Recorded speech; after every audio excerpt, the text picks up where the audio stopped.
નમો વરિયંતાણમ નમો સિદ્ધાણમ નમો વાયર્યાણમ નમો વજ્રાયાણમ નમો લોહે સૌવસાવણમ એસો પંચ નમુકારો સૌવ પાવપણાસણો મંગલાણમ ચ સૌવેસી પડમહો વૈ મંગલમ મંગલમ ભગવાન વીરો મંગલમ ગૌતમ પ્રભુ મંગલમ સ્થૂલભદ્રાદ્યા જૈન ધર્મો સુમંગલમ. પ્રવચનનો વિષય છે નવી સવાર નવો વિચાર. આજથી લગભગ 1100 વર્ષ પૂર્વે બનેલો અને આશરે 300 જેટલા નીતિ સૂત્રોથી સુશોભિત એવો નીતિ વાક્યામૃત નામનો આ ગ્રંથ વિચારોનું એક પ્રેરક બળ પૂરું પાડે છે. મનને વિચારવા માટે કોઈ પણ વિચારની જરૂરિયાત પડે. મનને વિચારવું છે એટલે કંઈક તો જરૂરિયાત પડવાની. અને આ મહાત્માએ અનુભવ દ્રષ્ટિ દ્વારા એટલા બધા અલગ અલગ વિચારો આપણી ઉપર આપણને આપીને ગયા છે. પાર વગરનું વૈવિધ્ય છે. એમાં એમ લાગે કે આ મહાત્માએ કયા વિષયની વાતને નથી છેડી એ આમાં સવાલ છે આ ગ્રંથની અંદરમાં. તો આપણે એનો વિચાર કરતા 55મા નંબરની અંદરમાં આપણે પહોંચ્યા છીએ. ગઈકાલથી આપણે એ વાતને શરૂ કરેલી હતી કે જે વ્યક્તિએ પોતાના ઇન્દ્રિય અને મનની ઉપર કાબુ નથી મેળવ્યો એ વ્યક્તિનું બધું જ ધર્મ અનુષ્ઠાન કે બીજું કોઈ પણ અનુષ્ઠાન, સર્વમ અનુષ્ઠાનમ એ શબ્દ મૂક્યો છે. અનુષ્ઠાનનો મતલબ છે ક્રિયા. કોઈ પણ ક્રિયા કરી, સામાજિક, ધાર્મિક, અનુકંપાની ક્રિયા કરી, માનવતાની ક્રિયા કરી, બધું જ કર્યા પછી પણ જો પોતાની 5 ઇન્દ્રિય અને મનની વૃત્તિ ઉપર જોઈને પોતાનો કમાન્ડ અને કાબુ નથી ધરાવ્યો તો હાથીના સ્નાનની જેમ બધું એનું નિષ્ફળ છે. આવું મહાત્મા આપણને બતાવીને ગયા. તો 5 ઇન્દ્રિયના નામ તો આપણને ખબર છે, છતાં પણ નામ બતાવી દઉં છું. સૌથી પહેલી ઇન્દ્રિય આવે છે સ્પર્શનેન્દ્રિય, બીજા નંબરમાં રસનેન્દ્રિય, ત્રીજા નંબરમાં ઘ્રાણેન્દ્રિય, ચોથા નંબરની અંદરમાં ચક્ષુરેન્દ્રિય અને 5મા નંબરમાં આવે છે કર્ણેન્દ્રિય. આ 5 પ્રકારની ઇન્દ્રિય ગણાય છે. ઇન્દ્રિય એટલે શક્તિ, તે વિષયની શક્તિ, એને કહેવાય છે ઇન્દ્રિય ગણાય છે. આંખ બહારથી દેખાય છે પણ એની પાછળની જોવાની શક્તિ એની અંદરમાં રહેલી છે. તો આ 5 ઇન્દ્રિય છે. સૌથી પહેલા આવે છે સ્પર્શનેન્દ્રિય, એટલે સારો સ્પર્શ કરવાની ઈચ્છા થાય, મુલાયમ સ્પર્શ, એકદમ સ્મૂધ સ્પર્શ, એકદમ સુંદર સ્પર્શ, જેને અડવાનું વારંવાર મન થાય, આને કહેવાય છે સ્પર્શનેન્દ્રિય.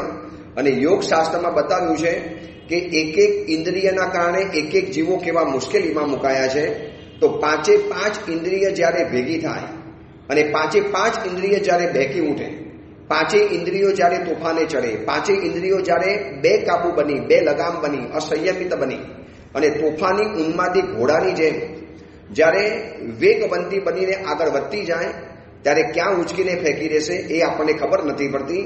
તો વર્તમાન સમયની અંદરમાં આ બધી જ ઇન્દ્રિય બેકાબુ બની શકે એવા રોજબરોજ સાધનો, એવી ચીજો, એવી વસ્તુઓ, એવી બાબતો રોજ શોધાતી જાય છે. હવે એ તો દુનિયા છે, એમને તો બિઝનેસ કરવાનો છે, એમને તો એ શોધવું જ પડશે. મુલાયમ સ્પર્શવાળા એકદમ તકિયા, મુલાયમ સ્પર્શવાળી ગાદી, સોફા ઉપર બેસો, એકદમ મસૂર સૈયા ઉપર સોફા લાગે, એના કારણે કેટલાય જીવોની ચામડીને ખતમ કરી નાખે. સાપ વગેરે એવા કેટલાય જીવોની સ્કિનનો ઉપયોગ કરી અને આવી હિંસક વસ્તુઓ જ્યારે બનાવવાની અંદરમાં આવે છે તો ઇન્દ્રિય ઉપર કાબુ તો રાખવું જ પડશે. એમાં પહેલા નંબરની અંદરમાં આવે છે સ્પર્શનેન્દ્રિય ઉપર કાબુ રાખવા. મનને ગમતી એવી વસ્તુઓ, અત્યંત મુલાયમ અને સ્પર્શવાળી વસ્તુઓ. હવે આ વસ્તુનો ઉપયોગ કરવાની અંદરમાં જાઓ એટલે ભલે માનવતાના તમે કાર્ય કરતા હો, જીવદયાના કાર્ય કરતા હો, તમે કેટલાય જીવોને કતલખાનેથી છોડાવવાના કાર્ય કરતા હો, તમે કદાચ એનજીઓ ચલાવી અને કેટલીક સામાજિક સેવા બજાવતા હો, પણ આ બધું જ કર્યા પછી પહેલા નંબરની ઇન્દ્રિય આવે છે સ્પર્શની ઇન્દ્રિય. કપડાં તો મારે આવા જ જોઈએ, મુલાયમ સ્પર્શવાળા કપડાં. જેવા તેવા કપડાં મને ભાવે નહીં. હવે સિલ્કવાળા કપડાં લેવા માટે જાઓ અને એ સિલ્કના કપડાને બનાવવાની પાછળ કેટલાય એના કીડાઓને ખતમ કરી દેવામાં આવે, લાખો કરોડો કીડાઓને ખતમ કરે છે. ત્યારે આ મુલાયમ સ્પર્શવાળા રેશમી કપડાં જ્યારે બનતા હોય છે, નિયોનના કપડાં, નાયલોનના કપડાં, રેશમી કપડાં, એકદમ મસરૂણ કપડાં, તો આ વસ્ત્ર બાબતની અંદરમાં પણ સાવધાન બનવા જેવું છે. એનો મતલબ એ નથી કે સાવ ખરબચડા, શરીરને કરડે એવા કે શરીરને નુકસાન કરે એવા કપડાં પહેરવાના, પણ નોર્મલ મધ્યમ. પછી એ કપડાની મુલાયમતાના માટે પછી હિંસક બાબતોને પણ ગણવાની નહીં. હિંસાવાળી વસ્તુઓથી બનેલી સાધન સામગ્રી હોય તો પણ જો ચલાવી લેવાની અંદરમાં આવે તો આ મહાત્મા કહે છે કે સર્વમ અનુષ્ઠાનમ હસ્તિ સ્નાનમ એવ વિફલમ. બધું જ અનુષ્ઠાન હાથીના સ્નાનની જેમ નિષ્ફળ બની જાય છે. એટલે એનો મતલબ એ નથી કરવાનું કે સાવ પથ્થર જેવા વસ્ત્રો લઈ આવવાના કે પથ્થર જેવી વસ્તુઓ ઘરમાં લઈ આવવાની જે આપણે લોહી કાઢે, ખરબચડી થાય, એવી બાબત નથી. પણ જેનાથી રાગ વધુ થતો હોય, જેની ઉપર તીવ્ર આસક્તિ બનતી હોય, જેની ઉપર વધુ પડતી આસક્તિના પાપ બંધાતા હોય, એવી વસ્તુઓ મારે જીવનની અંદરમાં વાપરવી નથી. આ પહેલા નંબરની ઇન્દ્રિય આવે છે સ્પર્શનેન્દ્રિય. ચામડીની મુલાયમતા, સ્કિન મારી મુલાયમ બને. આજે એવા પ્રકારના ઇન્જેક્શનો આવે છે, આજે એવા પ્રકારના સૌંદર્ય પ્રસાધનો આવે છે, આજે એવા પ્રકારની કેટલીક લિક્વિડ વસ્તુઓ આવે છે જે ચામડી ઉપર લગાડો એટલે ચામડી સોફ્ટ રહે. ઘડપણમાં જે ચામડી લચીલી થઈ જાય છે, ઉપર કરચલી પડી જાય, ચામડી ઉપર જે ઝૂરીઓ પડી જાય એ ન પડે એના માટે કેટલી જાતના ઇન્જેક્શનો લેવાના, કેટલી જાતની પાર વગરની વિરાધનાઓ કરવાની, કેટલી જાતની પ્લાસ્ટિક સર્જરીઓ કરાવવાની. તો આ બધાથી દૂર રહેવા માટે આ મહાત્મા ચેતવે છે. નહીં તો શું થશે ખબર છે? ધર્મ આપણો જીવનમાં વધતો જવાનો, પણ ઇન્દ્રિયોની ગુલામી પણ સાથે વધતી જવાની. અને ઇન્દ્રિયોની ગુલામી અને મનની જો ગુલામી જીવનમાં થતી હશે તો કદાચ કરેલો ધર્મ પણ આપણો નિષ્ફળ જવાનો છે. હાથીના સ્નાનની જેમ એ આ મહાત્મા ભારપૂર્વક આપણને જણાવે છે. એટલે વસ્ત્ર બાબતની અંદરમાં જેના કેટલાક એવા જડ વલણો હોય કે આ જ કંપનીના વસ્ત્ર પહેરવાના, આવા જ મુલાયમ, આવા સિલ્કી, આવા એકદમ સોફ્ટ કપડાં પહેરવાના, જેવા તેવા કપડાં મને ભાવે નહીં. પછી એના માટે પાર વગરની વિરાધનાઓ થતી હોય, એના માટે કેટલાય જીવોની હિંસા થયા પછી એ વસ્તુઓ બનતી હોય, છતાં પણ એ માન્ય રાખવી પડે, કારણ કે આસક્તિ એવી છે વસ્ત્ર ઉપરની, સ્પર્શેન્દ્રિય ઉપરની. તો આ પહેલા નંબરની બાબત. એટલે આ સ્પર્શેન્દ્રિયમાં બધી બાબત આવી ગઈ. ફર્નિચર લીસું જોઈએ, કાચ પણ લીસો જોઈએ, પછી ઘરની અંદરમાં રહેલી વસ્તુઓ પણ એકદમ લીસી અને મુલાયમ જોઈએ. પછી બીજા નંબરમાં સ્પર્શેન્દ્રિય પછી આવે છે રસનેન્દ્રિય. રસનેન્દ્રિય એટલે ખાવાની બાબત અને બોલવાની બાબત. હવે ખાવાની બાબતની અંદરમાં અત્યારે જો વિચાર કરીએ, સારા ધર્મિષ્ઠ ગણાતા પરિવારો કદાચ અઠ્ઠાઈ કરતા હોય, ઔષધ વગેરે કરતા હોય, 99 યાત્રા કરતા હોય, ઉપધાન વગેરે કરીને આવ્યા હોય, બહુ સરસ મજાના ઉપધાન વગેરેના સ્વદ્રવ્યથી લાભ લેનારા પરિવારો હોય, પણ એવા પરિવારોની અંદરમાં પણ રસનેન્દ્રિય વૃત્તિનું તોફાન જોવા માટે મળે છે. અને આ એક જ શહેર બાબતની વાત નથી. અમે તો સાધુ જીવનની અંદરમાં કેટલા બધા શહેરોમાં ફરવાનું થાય. MP, ગુજરાત, રાજસ્થાન, તમિલનાડુ, આંધ્રપ્રદેશ, કર્ણાટક, હમણાં છેક વિદર્ભની અંદરમાં જઈને આવ્યા, અંતરિક્ષ સુધીની અંદરમાં. અને જે પણ શહેરમાં ગયા, જે પણ રસ્તા ઉપર ગયા, જે પણ હાઈવે ઉપર વિહાર કર્યો, પછી હાઈવે ઇન્ટિરિયર હોય કે પછી નેશનલ હાઈવે હોય, એક પણ હાઈવે કે રસ્તા ઉપર 1 કિલોમીટર એવો નથી જોયો કે જ્યાં રસ્તા ઉપર ખાવાની કોઈ રેકડી કે હોટલ્સ કે નાનો ફૂમચો કે એવી કોઈ મોટી કદાવર હોટલો ન બનેલી હોય. એટલી બધી ખાવાની પાર વગરની આઈટમ, પાર વગરની. હમણાં ખાલી ત્રિકમનગરથી સરેલાવાડી સાંજે વિહાર કરીને આવવાનું હતું. ગઈકાલે સાંજે વિહાર કરતા કરતા સરેલાવાડી પહોંચ્યા અને એ ગોરડોર રોડ સુધીની અંદરમાં આવતા તો ન જાણે રસ્તાની અંદરમાં ઓછામાં ઓછી 25 થી 30 પાણીપુરી, ગોલગપ્પાની લારીઓ જોઈ લીધી. અને ચારેકોર માણસો કીડિયારાની જે મંડરાયેલા દેખાયા. રોડ ઉપર લારી, બેફામ ટ્રાફિક ત્યાંથી જતો હોય, ધૂળ અને ધુમાડા ઉડતા હોય. અને મેં બરોબર ધ્યાનથી નિરીક્ષણ કર્યું. હું જોવા તો નહીં, આટલે બધા ગોલગપ્પાને આટલી બધી પાણીપુરીની બોલબાલા કેમ છે?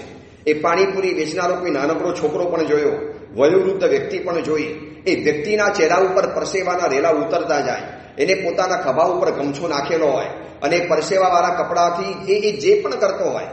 અને એવા વ્યક્તિના હાથેથી પાણીપુરી મજેથી ખાતા જાય, હસતા જાય અને આમ ચપ્પણીઓ લઈને રોડ ઉપર ઉભેલા હોય. અને એ જોયા પછી મને એમ થયું કે આ યુવા પેઢીને, આ જ વ્યક્તિઓને જીન શાસનના સામી વાત્સલ્યની અંદરમાં ભીડ બહુ દેખાતી હોય તો ત્યાં એને ચીડ ચડે છે, ત્યાં એને કંટાળો આવે.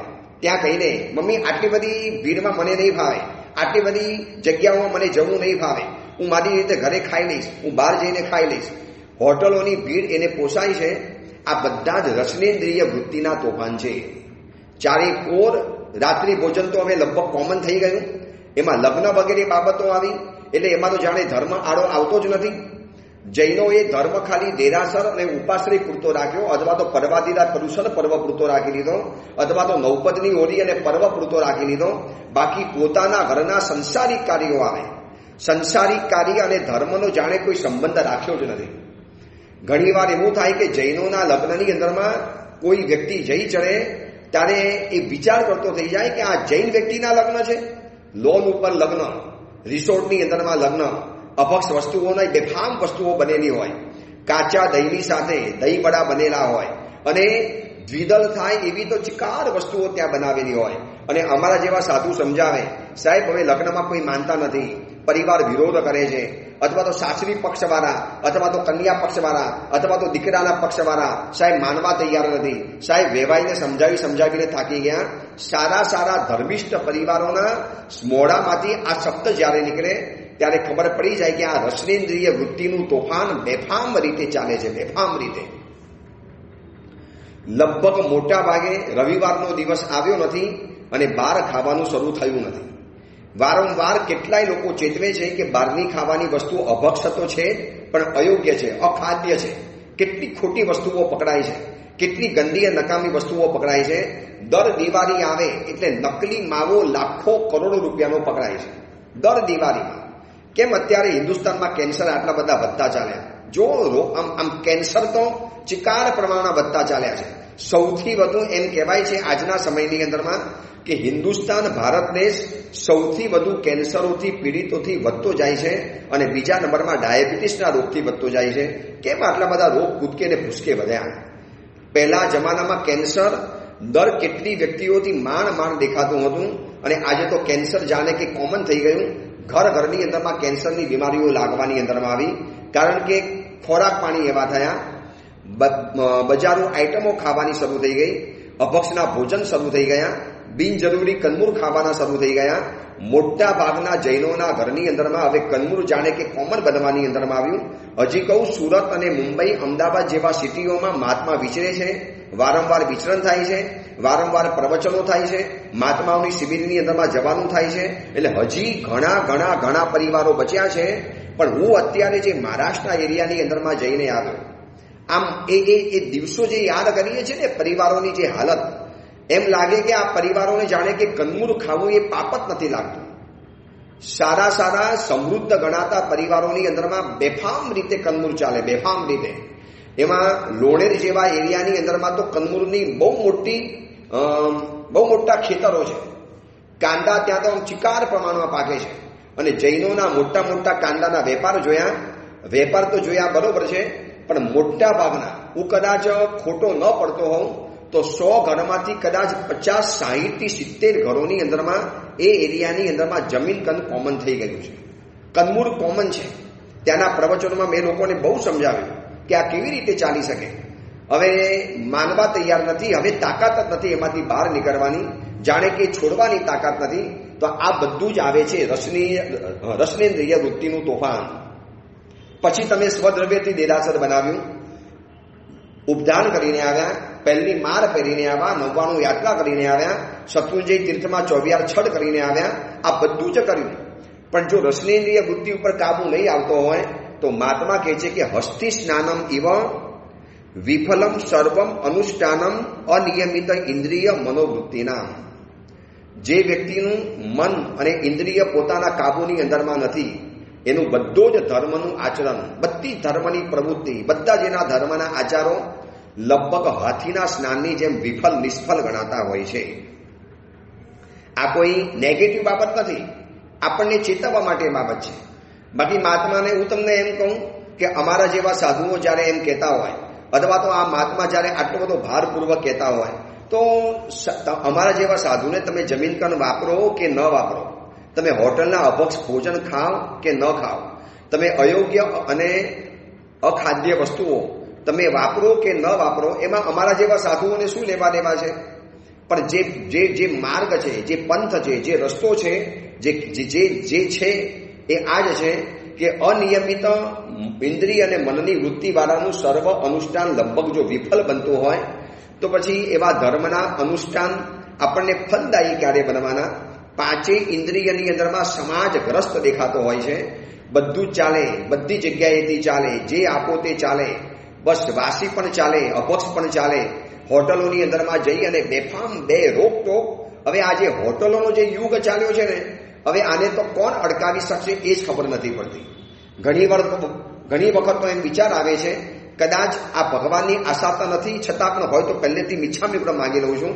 પણ ઘણી વખત એવો વિચાર આવે છે કે અત્યારે કદાચ સદેહે ભગવાન મહાવીર જો કદાચ હોત, કદાચ અવતરે ફરી વખત, આ સપોઝ એક કલ્પના કરવાની વાત કરું છું કે સપોઝ ભગવાન મહાવીર સ્વયં કદાચ નીચે ઉતરી આવે તો પણ કદાચ હવે આ હોટલ યુગથી ટેવાયેલા, હોટલના શોખથી ટેવાયેલા જૈન સમાજને કદાચ બચાવી નહીં શકે એવું લાગે છે.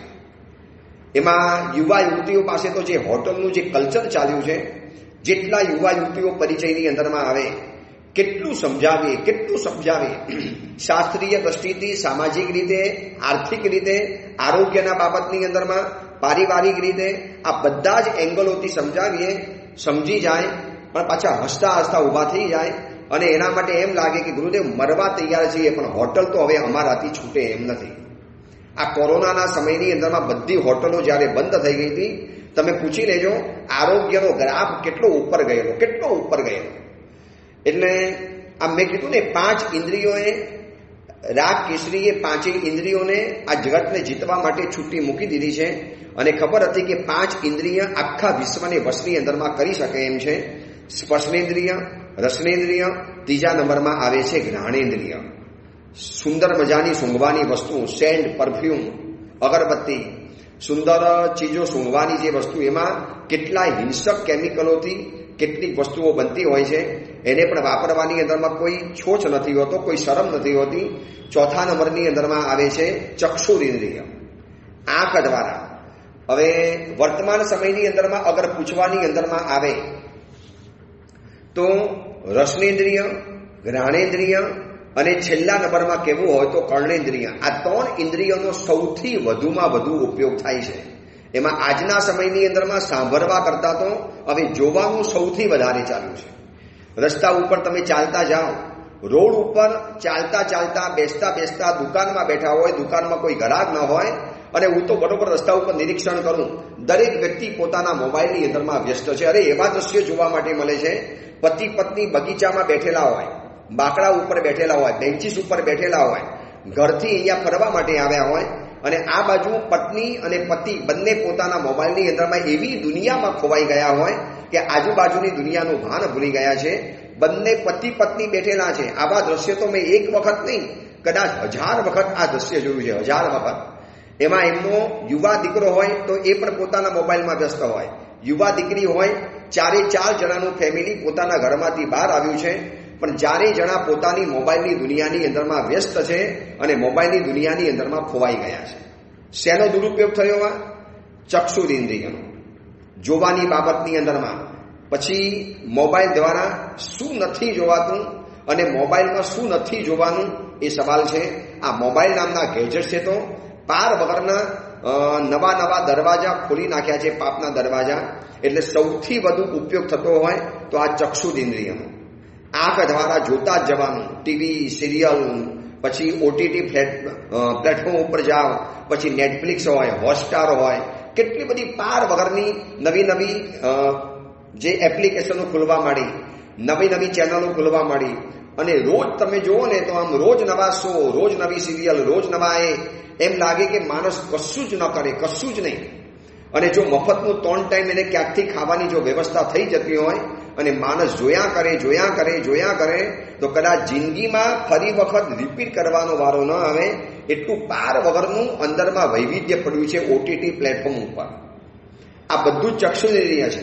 હવે જો એની અંદરમાં કોઈ કાબુ ન રહ્યો, એની અંદરમાં જો વિવેક ન રહ્યો, શું જોવાય અને શું ન જોવાય, કઈ ક્લિપ જોવાય અને કઈ ક્લિપ ન જોવાય, કઈ વેબસાઇટ જોવાય અને કઈ વેબસાઇટ ન જોવાય, કઈ સામગ્રી જોવાય અને કઈ સામગ્રી ન જોવાય, કઈ સામગ્રી સંસ્કારનો ભંગ કરે છે, કઈ સામગ્રી મારા સંસ્કારને પુષ્ટ કરે છે, કઈ સામગ્રી દ્વારા મારી વિષય અને કસાયની લાગણીઓ ભડકે છે, જો આ બાબતની સ્પષ્ટ જાણકારી નહીં હોય અને જોતા જ ગયા એમાં મનમાં જે વિષય અને કસાયની જે આગ ભડકે, એમાં મનની અંદરમાં જે તોફાનો પેદા થાય, એનાથી ખોટા રસ્તા પકડાય, એનાથી કોઈ ખોટી પ્રવૃત્તિઓ થઈ જાય અને એના કારણે જે ભવાંતર બગડી જાય. એટલા માટે કહે છે મહાત્મા કે હસ્તિ સ્નાનમિવ વિફલમ સર્વ ધર્મ અનુષ્ઠાનમ અનિયમિત ઇન્દ્રિય મનોવૃત્તિના. આ ભવની અંદરમાં કરેલી બધી ધર્મ ક્રિયા બસ આવી જ ઇન્દ્રિયની ગુલામી, ઇન્દ્રિયની પરવશતા, ઇન્દ્રિયોની પરાધીનતાના કારણે બધું ખતમ થઈ જતું હોય છે. એટલે સ્પર્શેન્દ્રિય, રસનેન્દ્રિય, જ્ઞાનેન્દ્રિય, ચક્ષુરેન્દ્રિય અને 5મા નંબરમાં આવે છે કર્ણેન્દ્રિય, કાન દ્વારા સાંભળવાની ચીજો. રોડ ઉપર તમે જોજો, ધ્યાનથી નિરીક્ષણ કરજો. અમારે તો વિહારમાં ગામે ગામ ફરવાનું થાય, રોજ નવા શહેરોમાં જવાનું થાય, રોજ નવા એરિયામાંથી વિચરવાનું થાય. સવારે પણ વિહાર હોય, સાંજે પણ વિહાર હોય. એમાં કાનની અંદરમાં 2 પૂમડા નાખી દેવાના અને કાનની અંદરમાં એ વસ્તુ નાખી અને પછી ગીતો સાંભળતા જાય, રોડ ઉપર ચાલતા જાય અને એમ લાગે કે પછી માણસ કેટલા કલાક ક્યાં ચાલી ગયો કદાચ એને ખબર પણ નહીં પડતી હોય. આ કર્ણેન્દ્રિયની વાત છે. આ 5 ઇન્દ્રિયો ઉપર કાબુ ધરાવવો પડશે અને 5 ઇન્દ્રિયો ઉપર કાબુ ધરાવવો હશે તો સૌથી પહેલા એક કામ કરો, આંખ અને કાન આની ઉપર સૌથી પહેલા કાબુ કરી નાખો. આંખ શું કરે છે ખબર છે? બધી જ બાકીની 4 ઇન્દ્રિયોને ભડકાવવાનું કામ આંખ કરે છે. આંખે જોયું એટલે પછી એને બધાને આગળ વધારવાનું કામ કર્યું. આંખે મનને સમાચાર આપ્યા અને આંખ અને કાન અને એમાં ભેગું મન તો બધી જગ્યાએ ભરેલું જ હોય. જેમ દરેક મીઠાઈની અંદરમાં જેમ સાકર કોમન છે એમ બધી ઇન્દ્રિયોની અંદરમાં મન તો પોતાની હાજરી પુરાવી જ દે. મન તો વગર કંઈ આવી જ જાય. તમારે મનને આમંત્રણ ના આપવું પડે, મન તો ભેગું આવી જ જવાનું છે.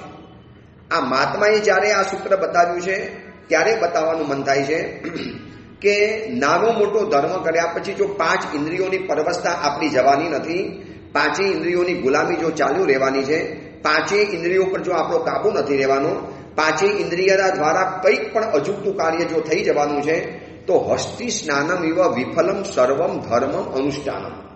આ વાક્ય કેટલું ભારે લાગે છે. મારું બધું ફેલ ગયું, બધું ખતમ થઈ ગયું. જોજો ચંડ કૌશિકના આત્માને બધું જ ફેલ ગયું ને.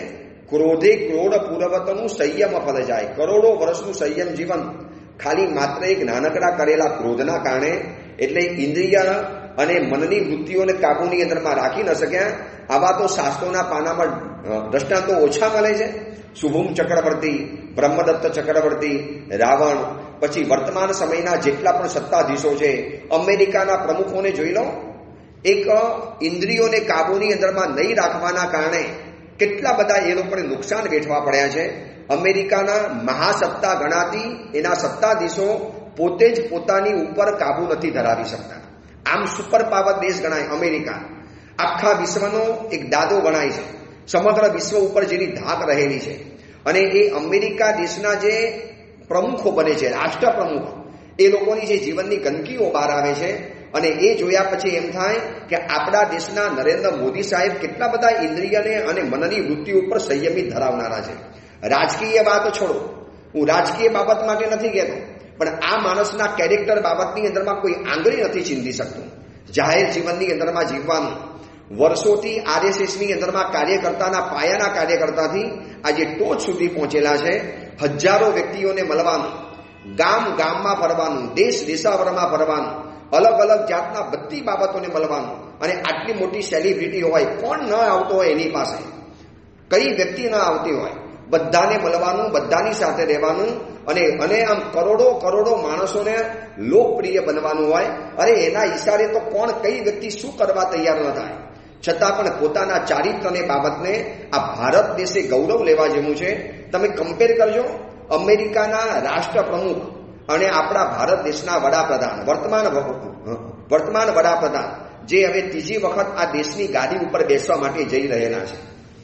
એ વ્યક્તિનું ચારિત્ર બાબત, એની અભ્યંતર દુનિયા, ચૂંટણી પતિ અને ધ્યાન ધરવાની અંદરમાં પહોંચી ગયા. એ રાજકીય બાબતમાં શું કરતા હશે એનું વિશ્લેષણ આપણે નથી કરવું, એ કરનારા કરશે. હું તો તમને એટલું બતાવું છું કે ઇન્દ્રિય અને મનની વૃત્તિ ઉપર આ માણસે કેટલો બધો કાબુ ધરાવ્યો છે કે કેટલા વર્ષોથી એની રાજકીય કારકિર્દી ચાલે છે. ગુજરાતની અંદરમાં 15 વર્ષ લગભગ મુખ્યપ્રધાન રહ્યા અને દેશની અંદરમાં 10 વર્ષથી ચાલતા હતા. વળી પાછું બીજું આ ત્રીજું વર્ષ આવ્યું એટલે 15 વર્ષ અહીંયા ગયા.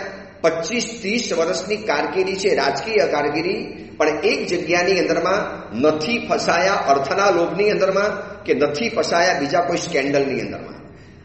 એકદમ નિર્દોષ અને નિષ્કલંક જિંદગી જીવતા આગળ વધ્યા છે.